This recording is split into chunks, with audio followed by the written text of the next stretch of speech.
Good morning to all, and I humbly welcome you to this course, Introduction to Finite Volume Methods. Now, this is the course, the way it is designed to give you a start to get to the numerical methods, particularly regarding to finite volume technology. Now, myself is Ashok Dev. I'm currently working as in the Department of Aerospace Engineering at IIT Kanpur, and for next few lectures I'll take you through this course, and initially we talk about all the initial details regarding the fluid flow problem, heat transfer problem, certain prerequisites, preambles, and finally we move to slowly the numerical methods. So essentially this course is designed for getting you started with a numerical methods, say finite volume method. Now this is the primarily the outline of the course, okay, and what we'll talk about in this course, that everything is kind of put in together here. So what we are aiming to do, we'll start with introduction. Introduction essentially talks about what is CFD, not even finite volume methods, then why do you need to do CFD, what are the advantages, what are the disadvantages, what it talks, why we need, what are all these associated issues with CFD. Once we have an idea about the CFD and associated issues, then we'll move to the underlying equations which actually govern the fluid flow problems.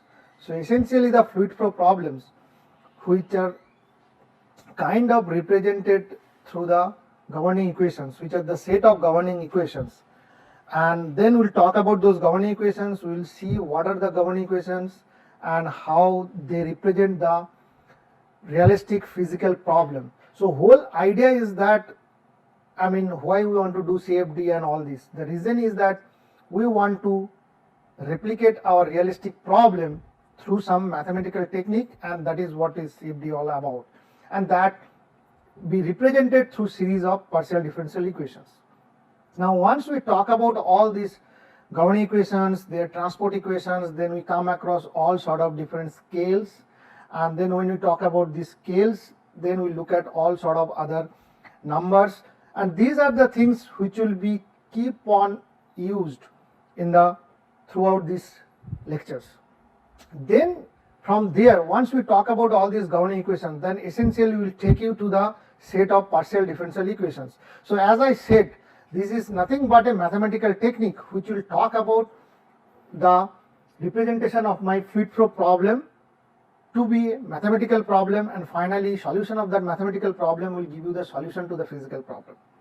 Now this, once we end up getting this transport equation in form of PDEs, these are all going to be the partial differential equations, and all these partial differential equations are formed, then we'll actually classify them.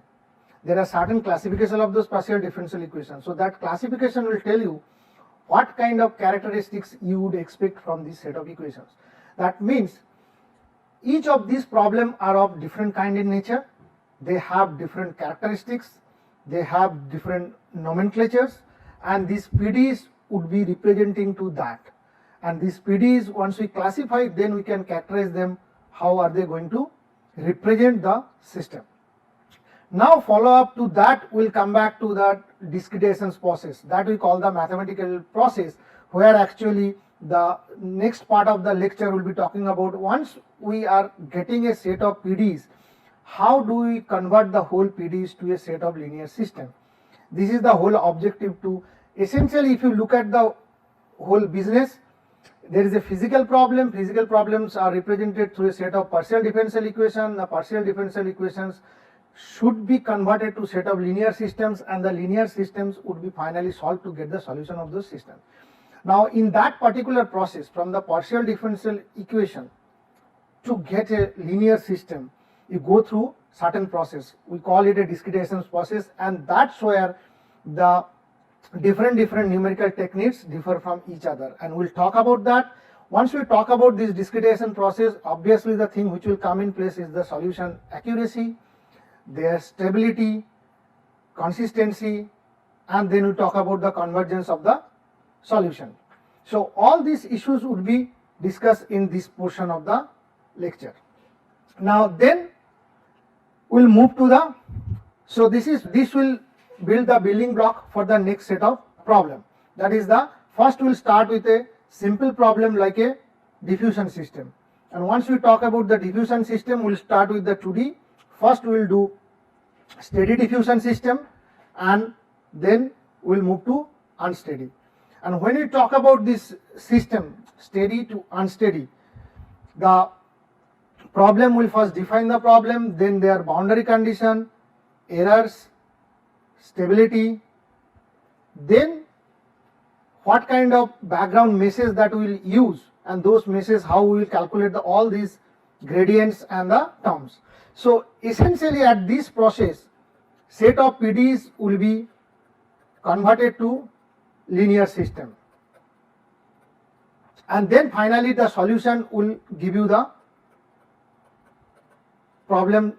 solution to the problem. Now then once we have this, here we are talking about the linear system, we'll end up getting a linear system, then we should know how to solve this linear system. So particularly in this particular section of the lecture, we'll talk about different kind of linear solvers. That means could be direct solver, indirect solver, or iterative solver. Obviously when you talk about all this, it will come up with the certain computing techniques like data structure, and all these TDMA, Jacobi, Gauss elimination, these are different kind of solvers. Once we have a solvers ready, then we move to the next level of problem, that is the convection diffusion problem. Now in the convection diffusion problem, again we'll start with steady, then move to unsteady, and then we'll discretize those set of partial differential equation, and finally we'll get a solution to the problem.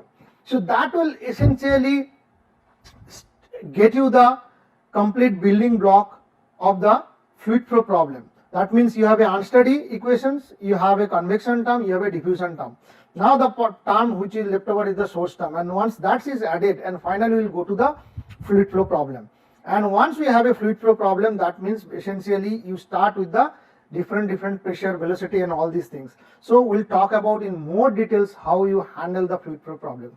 Now, this is the area where it would be more challenging, because how to handle the fluid flow problems in primitive behavioral approach. So what we will be talking here, it's not any converted approach or stream function vorticity approach, it would be purely on primitive variable approach. That means we will be solving pressure, velocity, and directly to get the solution of this system.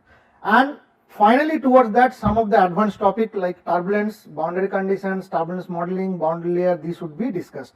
So this is the kind of the overview of this particular course, what we are going to talk about, and slowly we will get into the system of the equations.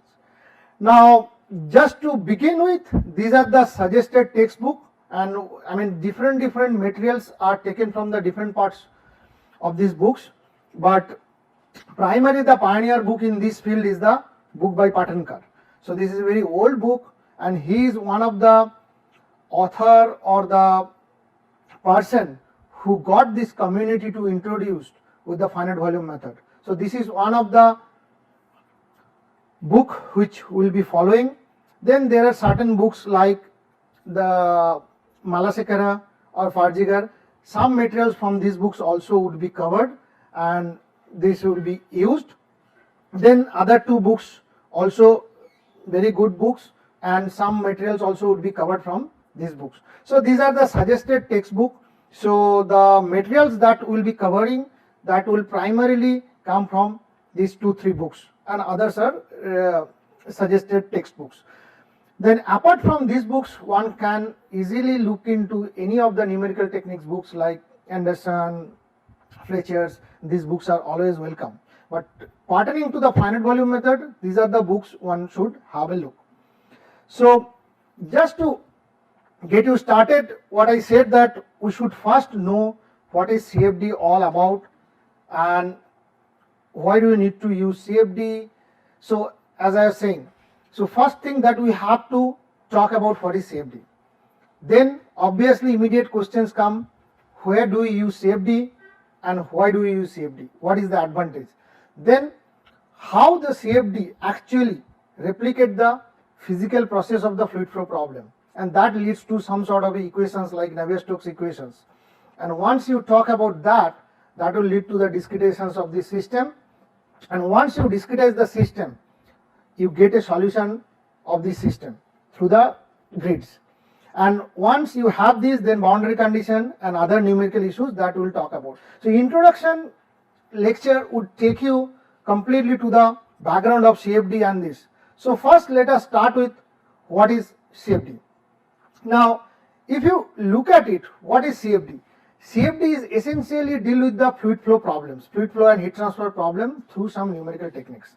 So that's what we call it a computational fluid dynamics. That means the fluid dynamical systems which are exposed to the physical processes, they can be represented through certain numerical techniques, and that is all about CFD.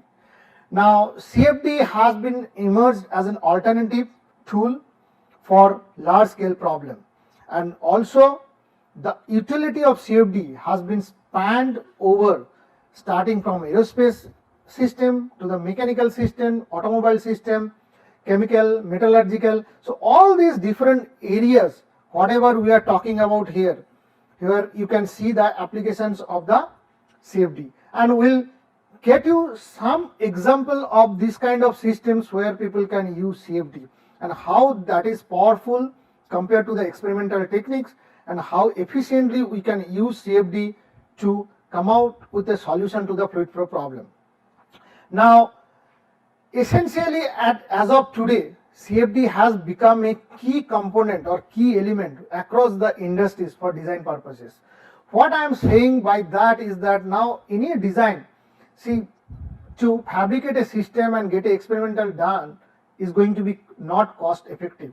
To reduce the cost, so people prefer the CFD or this numerical kind of technique. Once you use the numerical kind of technique, that get you the design data very quickly, and using the design data you can fabricate your system and then get your experiments done and finally go for the final production, which will not only be cost effective, also less time consuming. So the turnaround time for the industry, this has become quite efficient. That's why now CFD has become a key component to the industrial system across the world. So now what is actually essentially CFD, or what are the key components for a numerical techniques like CFD? So if you look at it, we have a problem in hand like a fluid flow problem. That's the underlying problem. And once you look at this fluid flow problem, that underlying problem, we have a fluid mechanics, which is one of the basic engineering system that will govern the fluid flow problem and get you to the physics of the problem. So I have a problem in hand, and using the concept of fluid mechanics, I come down to the physics of fluid. Now once the physics of fluid is known, then I use this mathematical technique. So this mathematical technique actually will bring down to a set of PDEs. So Navier-Stokes equation is nothing but the set of PDEs which will govern the continuity equations and momentum equations. So once we get to the Navier-Stokes equations, that's where you apply your numerical methods and get a form which you will call the discretized form. So this is where your mathematics is applied, and applied mathematics will take you to the discretized form. That means now the PDEs are kind of converted to some sort of a algebraic expression. So this is the system or the process where things become the algebraic system. Now you apply this discretized form to the geometry, or in combination with the geometry, which will get you to the grid, and then here you use the concept of the programming language. This is where programming language come into the picture. So once you have the programming language into the, then you get a computer program in place. Now this computer program, you feed this set of, essentially the program is a set of instruction for the computer to do. This set of instructions, when it is sent to the computer, you get a simulation results. Now the simulation results, you look at the results, you do comparison, you do analysis, and then finally it will represent the basic fluid flow problem. So that actually, if you look at it, that closes the complete loop. So you start a physical problem here. This is my physical problem. So this is the physical problem to start with. So once you start with a physical problem, through this complete process, you close this loop and come back to this particular system. And this is what is CFD all about. That means I have a problem in hand, which is a realistic problem, and I have to solve that problem through this numerical technique, and this is how it is done. It takes care of the basic physics, so that's why the physics of fluid comes into the picture. It takes you to the mathematics, so that gives you the set of partial differential equation. Once the partial differential equations are formed through the numerical techniques, it gets to the algebraic form. Then you represent your physical problem through the grid. We will discuss about all this in details as we move along the courses. Then the set of programming code you generate through the programming language. This could be Fortran, this could be C, this could be C++, any program, Visual C, Visual C++, anything is possible. This programming language will get you the computer program, and the computer program, when you set that set of instruction you send to the individual computer, then you get the results. Now as of today, the computing platform or the architecture has been so powerful that one can do realistic situations in a quick turnaround time. So the time frame of the solutions has come down because people do multi-processing system. So you have a thousand of cores, billion of cores available today and solving, but 3 decades ago this was a challenge, how to solve a Navier-Stokes equation using computer programming, because the computer architecture was not powerful. But today, as we have a very powerful computers, and due to the availability of these powerful computers, actually we can get this solution done in a quick turnaround time. So this is what is all CFD about. So once if you look at a complete building block, that give you the complete pictures, and this has the essence of the complete course that we are going to have in this particular session. So it will take care of your physics, it will take care of your equation, it will take care of your discretized form, it will take care of your programming, it will take care of your solution method. So essentially CFD is all about, and all these individual components we will go on discussing in details, and finally we should be able to solve a problem in our hand. That's the objective of this course. Now as I said, why and where we use CFD. Now again, if you look at from the comparative perspective, when you talk about CFD and when you talk about experiment, if you put them side by side, this is where the CFD gets you the simulation results, and experiments, which is more preferred method. But now you look at one by one component. If you look at the cost, as I said, this is why it is more preferred or accepted in industry these days, because CFD becomes much more cheaper. Once you have a framework or computational framework ready, then the simulations of CFD solutions are much more cheap compared to experiment, where experiment is much more expensive. Now if you look at the perspective of an industry, especially the production industry, who has to manufacture things, now for them getting a design data is really a challenge. And now what people used to do, they used to go by correlation methods. From correlation methods, using the factor of safety, they used to design the system and go for fabrication, get the testing done, and then come back to the final design. But now with the advancement of CFD and being cheap, now people get the design data through the CFD technique, and it is much more faster. As I said, one can have a turnaround time in a quick fashion, so the thing is much cheaper compared to experiments. So that is one of the key component. Now as I said, time, CFD solution time is much shorter compared to experiments, because if you look at the experiments, you have to first design the experiment, then you have to send it for fabrication. When the fabrication takes place, then you have to look at the surface finish and everything. Finally you set up the experiments and then instrumentations, then finally you get the experiment done, and then you look at the data to analyze. Scales, if you look at the scales, CFD can be applied to any scale. That means it's starting from a flow around a particular chalk. This is the scale. I mean, even smaller than that, where we talk about microfluidics, it can go to any scale. I mean, flow around a aircraft, flow around a rocket vehicle, anything can be done. But experiments for a large scale problem, it's not that kind of easy task. So scaling is a big problem, but for CFD, with the available computer, we don't have that kind of problems. We can easily solve any scale of problems. So starting from a microfluidic channel going to the space, everything can be solved through the CFD. That's the scale we talk about in CFD.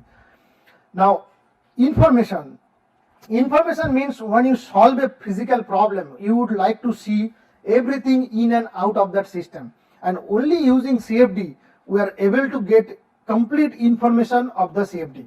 But when you do the experiments, compared to that, you have only set of measure points. That means when I design experiments, a priori I'll put certain design points or the measure points, and only those locations I will have data. Apart from that, I cannot have data. Big said that means if I have to solve a flow in a channel, which is one of the most simple and regularly used system, I can have every portion of the channel, the information that I can get from CFD, whereas using experiment I can get only few locations and certain planes and all. These are the restrictions. Repeatability, if your mathematical tool is powerful enough, that means your CFD technique is powerful enough, your coding is good, you have a high accurate methods, if your solution technique is accurate, it is stable, then it is always repeatable. Anytime, any moment you conduct the same numerical experiments, you will get the same set of results on a particular geometry. But experiments, the repeatability is always a challenge. I am not saying that it is not achievable, but it's always a challenge, and the problem becomes more and more complicated, this becomes more and more challenging. Now, if you talk about security, this is much more safe in the sense, it's not nobody is going to steal your system, it's like it doesn't harm anybody. But experiments, it is always vulnerable to certain sort of hazards, because there is a human intervention which is involved. In the sense, design of experiments to the setting of the experiments along with the equipments or the instruments, that is where the danger lies. And that's why all this, if you look at and put together, the comparison says we have a numerical method in hand which can be powerful enough to get you a solution done using CFD. And that is why over the last few decades, 2 to 3 decades, CFD has become a key component or key tool for industrial applications. Not only for the academic perspective or the research point of view, it has become a key component to any industrial applications. Now, why we use CFDs also, if you look at, as I have been saying, so when you send the set of instructions to the computers which are built in 1950s or 60s, they had limited system of doing the floating point calculations. That means the computing architecture was not that powerful to get you solutions in a quick fashion, but only few arithmetic operations could be done. Essentially, if you look at the complete picture of CFD, set of governing equations are converted to the set of algebraic system. So essentially there is a mathematics system, and finally those algebraic system means you need to do certain floating point calculations. And floating point calculations in 50s, 60s was very hard to get through the computer because of the architecture. They are not that powerful. Now as of today, if you talk, we can do not only teraflops, we can do petaflop calculations. So this is the advantage. If you look about these two era, there is a huge difference. I mean 50s, 60s, 70s, getting a simulation done was a challenge. Today, getting a simulation done is not at all a challenge, because the kind of powerful computer we have, we can get a teraflop, petaflop kind of simulations done. And this flops means is the number of floating point iteration per second. So that you can imagine what kind of speed we are dealing with. And that is why this has become, CFD has become a key tool for the industry, because they can now afford to use it and get a solution quickly. Now, in addition to that, it is all about time. That's what we have been talking so far. Now, if you look about the other cost, like not only the speed has gone up over a decade, the price has also gone down. That means it's a win-win situation.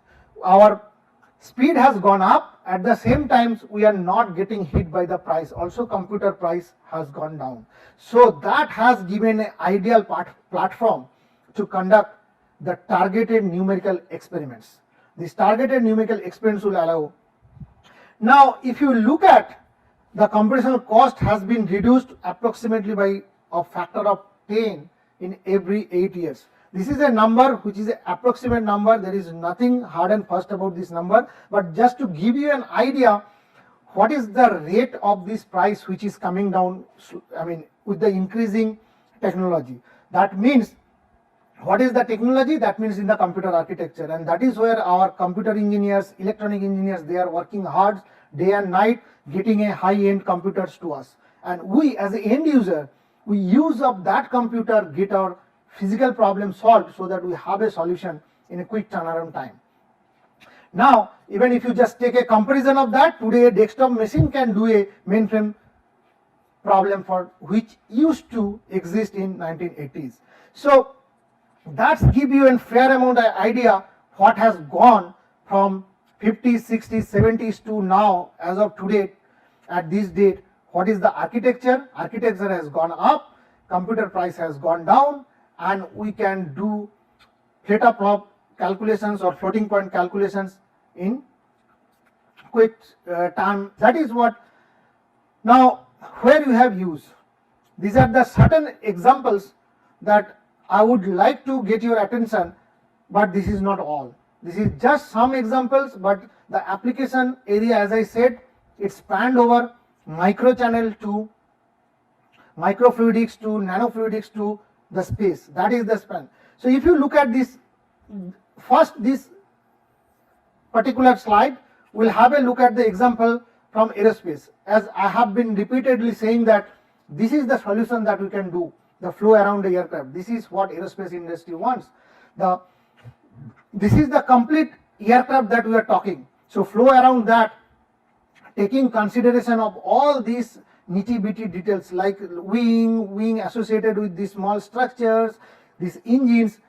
So these are all individually equally complicated system, but we can get a simulation done not only for these individual components, we can get a complete solution done around this.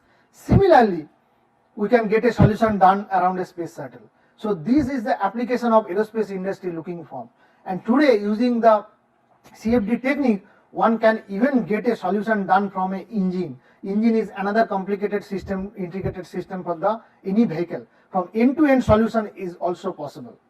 You look at the automobile engines. This is only showing a picture of the flow around the automobiles, but that is not all.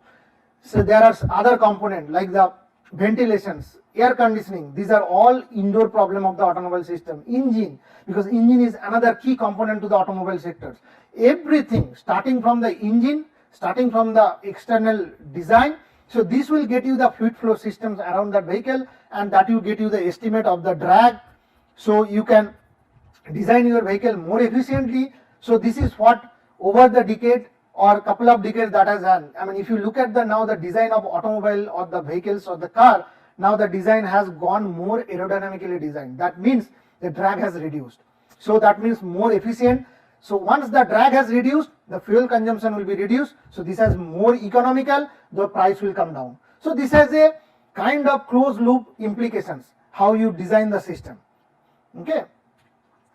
Now you look at the biomedical applications. This is an example of a distribution of temperature in some laser heating of an eye. Now in a biomedical system also the CFD can be applied, and CFD application is enormous. Not only the eye, you can even look at the flow through your arteries, you can look at the flow through your veins, you can look at the flow in your heart valves, you can look at drug delivery. So all these things can be applied in the biomedical system, and this is only possible due to CFD. Now you look at the chemical processing system. This is a reactor vessels.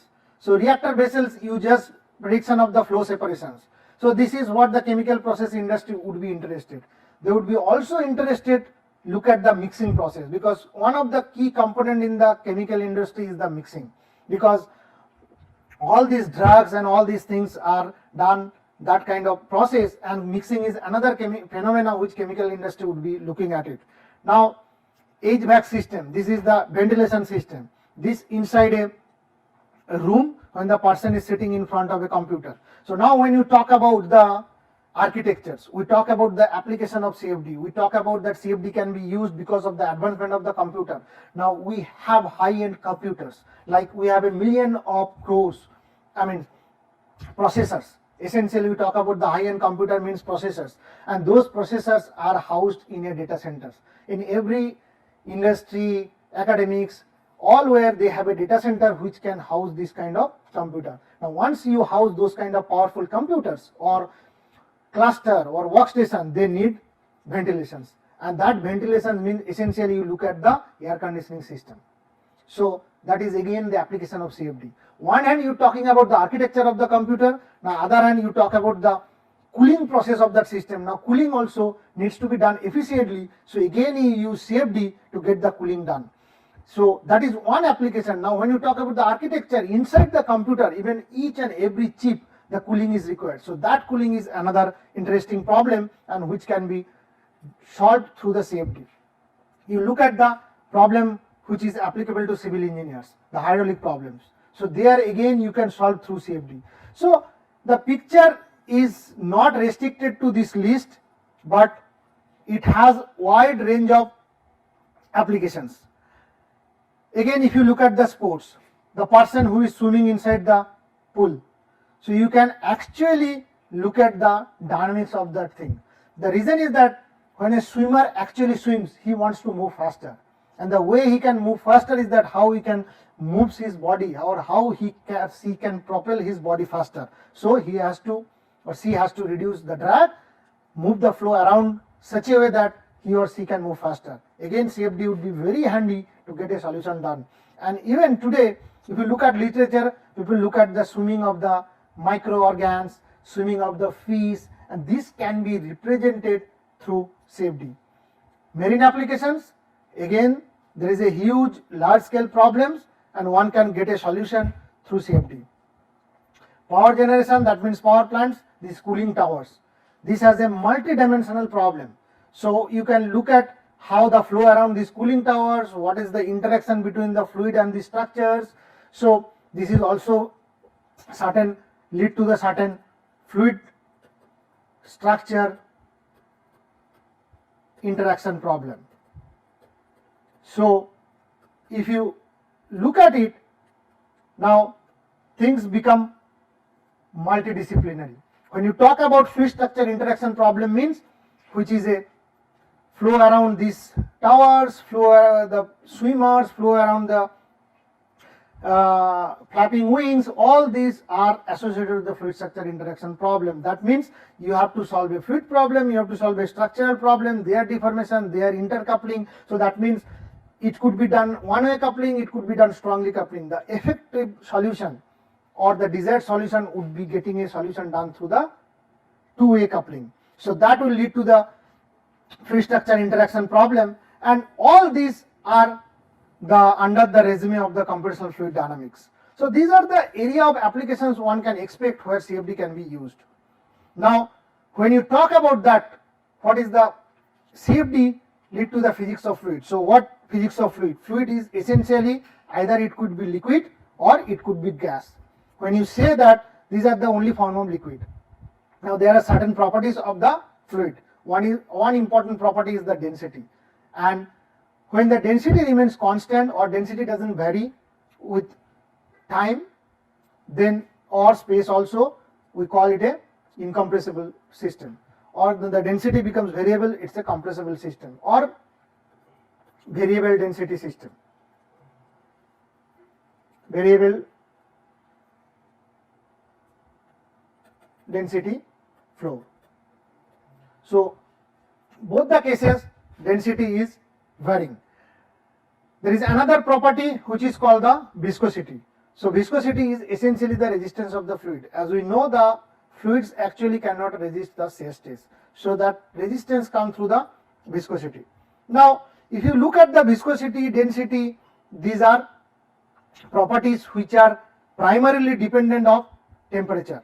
And there are other transport properties. See, this is one of the transport property. We call it a transport property. There are other transport properties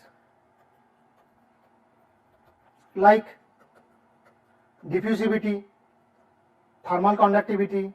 So these are all transport properties. So when you deal with a multi-species system, then you come across with the diffusivity. Individual species, like when you talk about air comprises with nitrogen, oxygen, carbon dioxide, multiple species. So diffusivity of individual species are different. And when you talk about those diffusivity, there are also certain transport properties. Thermal conductivity, these are also transport properties, and they are somehow or other way related to the this system of temperature. Now, what are the conservation laws that are required to represent the fluid flow system? One of the very basic and fundamental law that requires to govern a fluid flow system is the mass conservation. So the system is that if you have a system like this, the mass coming in and mass going out, the conservation says the change of the mass in this particular isolated system is the difference between the mass flux, and this has to be conserved, because if your system is in place, then the mass coming in and the mass going out, they need to be balanced. So the dm dt needs to be 0. So then the mass balancing is done. If that doesn't happen, it's just like you have a flow through a channel. There is a mass coming in and there is a mass going out. If the mass balancing is not done, then there is no conservation of the mass law. That means there will be somewhere, and it is also applicable to any multiple inlets. You can have multiple inlets. This would be a m dot 2, this could be m dot 1. That means there are two inlets, but the outlet is. So the mass conservation says that this has to be satisfied. If this doesn't satisfy, that means there will be some accumulation. That cannot happen in a realistic problem. That means there is accumulation of the mass, so it violates the basic principle. So the one of the important thing is the mass conservation has to take in place. And the thing is that mass, momentum, energy, these are the three components that we'll be talking about. Now when you talk about the mass conservation, that leads to the continuity equations. And continuity equation in the form of this del rho by del t, d rho by dt, this is called the material derivative of the property, and this is the convective, that this applies to incompressible flow. When it comes down to incompressible flow, the variation of the density is not there, so rho is constant and you get back the incompressible system. So mass conservation lead to the equation of the continuity. So this is one of the equation that we require. Okay. Now momentum conservation. So this is talking about the momentum conservation. So momentum conservation, get back to the momentum equation. So this is the equation it looks like. So at this moment you just talk about the equation, then in the follow-up lectures we'll see how these equations are actually derived. There are multiple terms. The first term which is associated with that, the local change with the velocity with the time.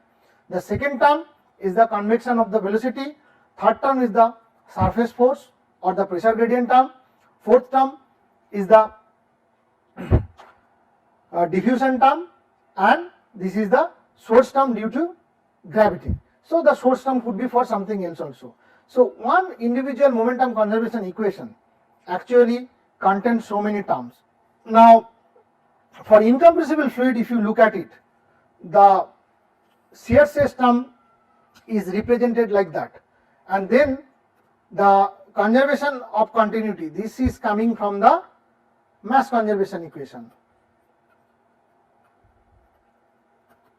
So this is coming from mass conservation equation, and that leads to this particular system, and the incompressible momentum equation boils down to this simple form. So all these equation will again derive, and we can see for a particular control volume how we get back these equations, because these are the actually key component of the system, and you need to understand these things. Energy conservation equation, here it is shown in form of temperature, but while we will be talking about the energy conservation equations, we will see we can have a different form of energy conservation equation. Again, if you look at the multiple terms sitting in the left hand side and the right hand side, these are the terms which are associated at the left hand side, and these are the terms which are associated at the right hand side. Left hand side, you have a unsteady term, you have a convection term, then you have a pressure based work done term, this is the diffusion term, and this is the energy term which is associated with the system. Now we talk about the mathematical system which get you the discretized systems. Now this is a physical problem that we are dealing with. You think about it. Now you want to solve the physical problem on that. So we can have a analytical equations or the differential equations. Through the numerical techniques or the discretization technique, this is where your numerical technique would come in picture. Through the numerical technique, you get a set of discretized equations, and these discretized equations will essentially lead to a set of linear system, and this linear system is through the programming you feed the set of instruction to the computer. So you have a physical problem in place, you bring down that physical problem to the linear system through the programming you feed it to the computer. The computer will get you the solution of this particular problem. Now when you talk about these numerical techniques, there are different techniques. One of the important technique is, or the very fundamental technique is the finite difference method. So in a word, one can say that it is much more straightforward to apply and simple, but the applicability is restricted to the structure grid. The structure grid, how it looks, what they are, what kind of complications or simplification they have, all these things we will talk once we talk about the different grids. Second category of the discretization method could be finite element method.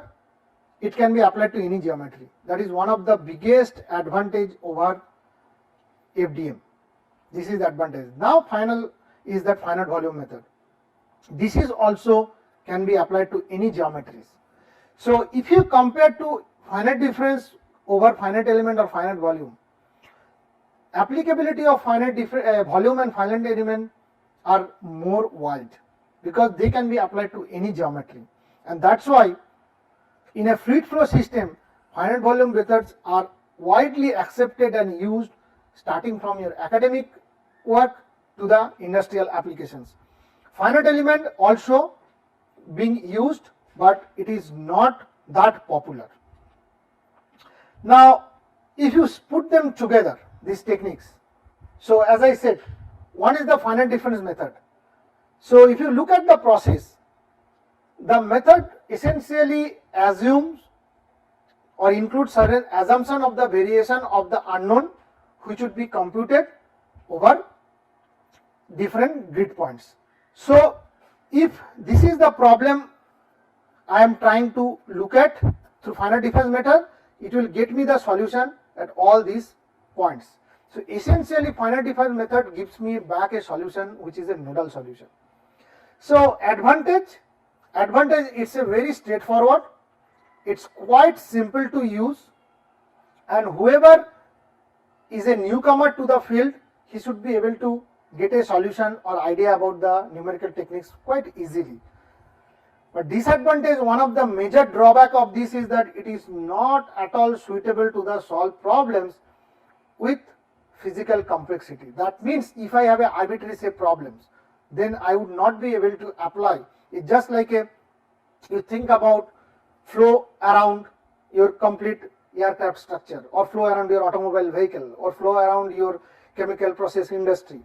You cannot actually apply finite difference method because they cannot be applied. Secondly, its solutions are also very time dependent, strongly time dependent, and at high Reynolds number flows there are certain limitations. While you go back to finite element method, it also finds solution in the spatial region called the elements. So if I have a plate like that, I can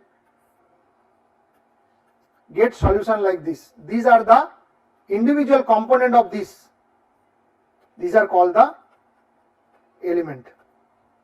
Okay, you get a solution of this kind of a finite element applying your continuum mechanics.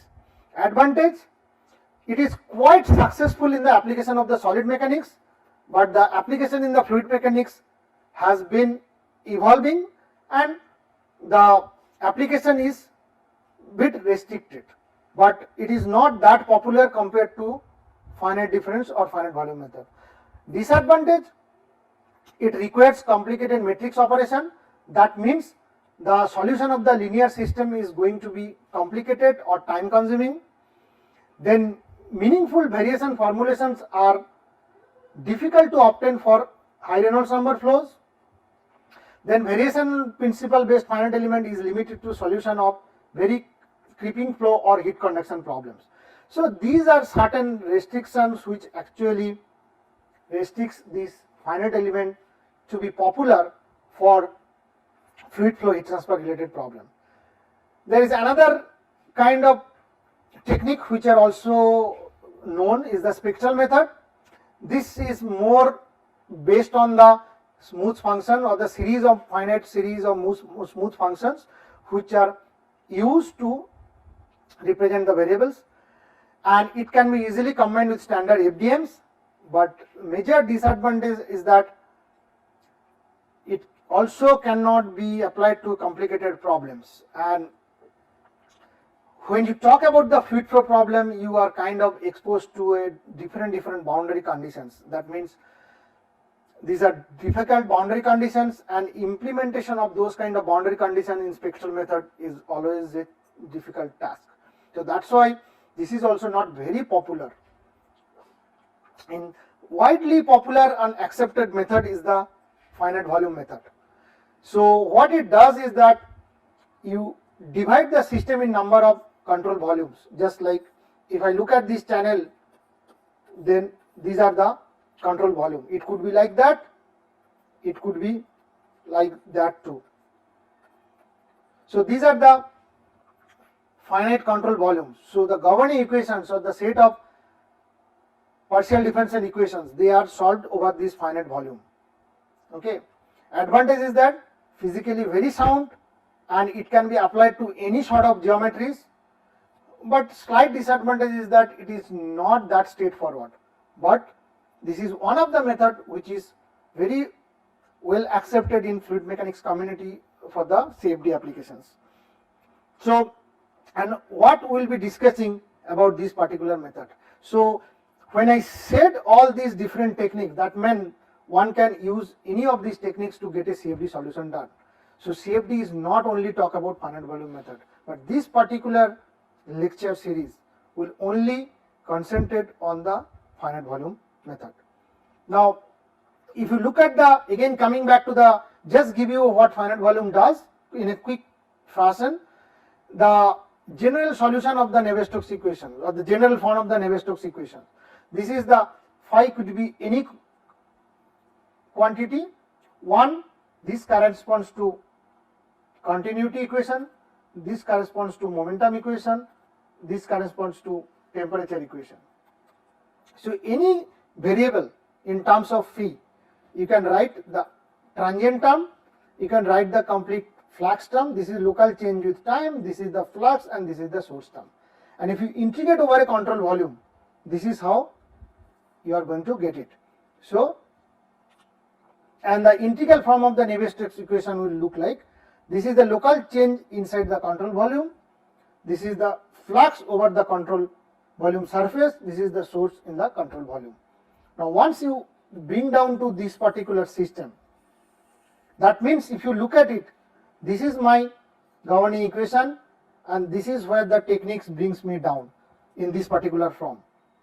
Now when you do the conservation, this is at the two particular finite volumes, the simple A and B, two volumes. So these are the direction of the fluxes which are shown. This is incoming fluxes, and to get a complete set of domain or the grid, these are all individual volumes. So you can think about the individual volumes. For all these individual volumes, this equation is valid. So essentially the conservation laws which is integrated over individual volume, so the dV actually represents a individual control volume of the control volume. Now once you integrate over that, this is the complete set of equations that you end up getting. Now if you look at the surface, so essentially this is my one finite volume. The center of the finite volume, if you say P, then the general convention for the finite volume which we will be consistently using throughout this lecture, the ahead of it always the east side of it, upper is north, typical directional concept. There is a behind of the this particular volume is west, lower is south. So one particular control volume is connected with some neighboring control volumes. One is east, north, west, south, and the faces which are kind of connected to each other, the between the P and E, this is E surface, between P and N it's a north surface, between P and west it's a west surface, between P and south is a east surface. And the component, so if you have approximation of the volume integral like the mass over rho dV, so you can approximate like a density of this particular volume. So rho P is the density of that particular volume and the volume V. So the V is the volume of this particular element, the element P, and mu would be the rho I ui dV, so rho P up V. So basically that's the momentum approximation. If you use the approximation of the surface integral, then this is the delta P dV. So if I convert that integral to the surface integral, it is PdS, and then if I take the surface integral along all these surface, if you look at the element P, this P is surrounded with four surface because it's a two-dimensional element. So this surface, east surface, west surface, north and south surface. That's why the integral is complete the summation over all the surface, and K goes from north, south, east, west. So essentially the volume integral over this particular element actually brings down to the surface integral or the summation of the surface. So now once you do the interpolation, so it depends on the flux. If my velocity moves from this to this direction, that means P element to E element, then this particular interpolation scheme, do not worry about that too much because we will be talking about all this in details. This will be taking the cell of E. If the velocity in the other way around, then it will be taking the information of this element. That means this particular interpolation scheme for velocity actually takes into account the local direction of the velocity. Either the flow can go from P element to E element, then the velocity of this surface would be UP. If the flow goes from E element to P element, the velocity of this surface would be UE. Now if I use a different kind of scheme, like a central scheme, then I will take some interpolation between P element and U element like this. So if you look at the systems, like in the previous system, we have this equation, and this equation brings down to this kind of new mathematical expressions. So finally, around one particular control volume, that means for that element P, if I write the equation, this is how my equation is going to be look like. That means these are the different coefficients. So how you get these coefficients, this we'll talk about later. So in the domain, if you form the whole matrix, this is how it looks like. Okay, and right hand side is 0. So this essentially leads to my A, this is my X, and this is my B. So that's the linear system that I am supposed to solve. So what your numerical technique has done, it has brought down to your physical problem to a linear system. Now how you do that, that process is called the different techniques, finite difference, finite element, finite volume, which brings down the physical governing equations to the linear systems. solution up to this linear system will be the solution of my physical problem. Okay. Now, when you look at this finite volume discretization of incompressible Navier-Stokes equation, this is in a more generic form one can write. This is the unsteady term, convection term, diffusion term, source term, and the time discretization for this unsteady term. One can have an explicit scheme. All these details we will discuss later on, because we have to, and if you go back to the outline of this particular lecture, see, that's what we talk about. First we will deal with the diffusion term, so we will deal with this term individually, then we will deal with the convection term, and then along with the steady and unsteady, and finally with the source term. So that will build the complete fluid flow system. So objective of this lecture, at the end of the lecture series, would be I should be able to solve a fluid flow problem. Now, grids. When we are talking about these numerical discretizations and all these things, one of the essential component is grid. Now we have used this terminology. Now I will get you a certain idea. So this is how the domain looks like. I have a, let's say, channel. This is my physical problem. There is a flow coming in and there is a flow going out, and I have to solve a problem in a channel. So the problem in a channel would be represented by the governing equations of continuity, momentum, and if there is a energy, then energy. Now, to solve this problem, I have to discretize this channel in multiple blocks like this. So this could be wavy for a geometry which is in curvature in nature, like if you look at this geometry around aerofoil, and if you look at the around this particular elliptical shape. Structure grid means all these individual elements are nicely connected with each other, and the structure grid very easy to generate over a simple domain. But I am not saying that it cannot be generated over complicated domain, but this is more easy. This is called the structure grid, where individual elements are nicely connected with each other. So the indexing, if you go by, let's say, I, you go by J, so these indexings are also smooth, and you can have a nice count over this indexing. Then this is end up getting a structure grid. Unstructured grids, these are all unstructured elements. So advantage of these unstructured grids are, for any complicated geometry like these aerofoils which are having multiple elements, you can generate unstructured grid very easily. So you can use over a irregular irregular data structure to generate this unstructured grid. So the advantage over that, you can generate over any complicated geometry, but the data structure would be extensive to keep a tag on different elements. And block structure grid is that the whole domain is divided in multiple blocks. This is block 1, this could be block 2, this is block 3, this is block 4, this is block 5, 6, 7, 8, like that. The advantage of block structure grid is that if you have a complicated geometry, you can divide them to individual blocks and can generate the grids over that. Okay, so this is when you talk different geometries and you come down to different grids, and this is what you require to solve a realistic problem. You have to generate either of different kind of grids, and what you need, that your data structure should be able to handle that. So that gives you an idea what kind of grids and all this required. So we'll stop here today and we'll take from here in the follow-up lectures. Thank you.